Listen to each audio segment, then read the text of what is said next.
Rebecca Rossman's report there. Stephen Hawking passing away at the age of 76. To get some analysis, to put this into context, to find out what this man meant to the world and to his own domain.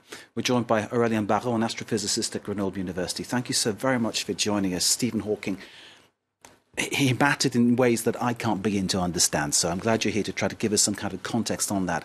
How important was Stephen Hawking? It was very important because at that time people were mostly interested in quantum mechanics. Quantum mechanics is the science which describes how matter works. It describes very small scales. But Hawking was also interested in general relativity, that is, a theory of large-scale structures in the universe. And he was really able to try to bring both together and to show quite a lot of paradoxes. For example, he was able to show that there are some singularities in the structure of space-time. It means that space-time is somehow pathologic. So somewhere the theory just breaks down, and this is extremely important for physicists to understand how it works. He was also fascinated by black holes, and of course black holes are great objects because he understood that in a merging, which means in a collision of black hole, the area can only increase.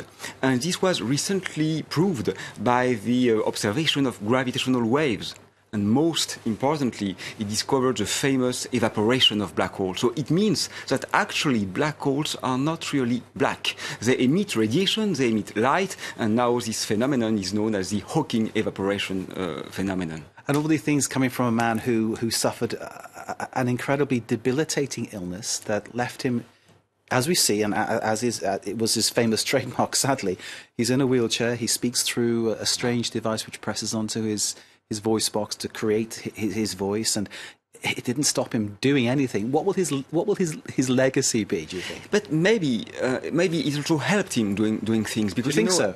Possibly, because when you are ill, you understand that you might die, and probably you focus on what is really important. Okay. So really, I think he decided to devote his life addressing the most important questions: where are we coming from? Where are we going? What are the most exotic structures in the universe? And of course, to a large extent, he's succeeded in this try. I realise what I said. It obviously did stop him doing lots of things that we all take for granted in terms of moving around in everyday life, but in terms of the development of his brain and imparting the message and that education, he was an absolute giant. What does Hawking mean to you in your job, in how you do your job, and how you relate to the people you teach? As a black hole physicist, of course, he's very important to me because we are all working behind him. But beyond that, it was also very inspiring for young people, because I was young when he published his very famous book about the history of time.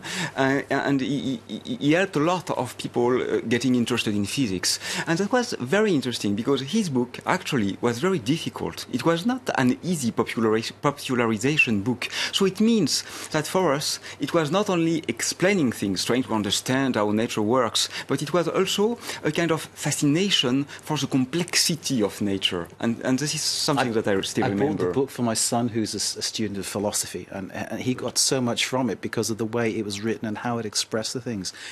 Hawking, very much somebody who can go beyond his subject, sure, and bring people in. And that's difficult, isn't it? I think science alone is never enough. I mean, if you want to make sense out of physics, you need philosophy, you need a lot of philosophy, you need art, you need poetry, you need literature. And I think he was good trying to make bridges with other fields, yes. Aurélien Barraud, astrophysicist at Grenoble University, and as we hear, fan of Stephen Hawking. Thank you so very much indeed for joining us. We appreciate your time, and thank you for coming to our studio. You're always welcome. Thank you very much indeed.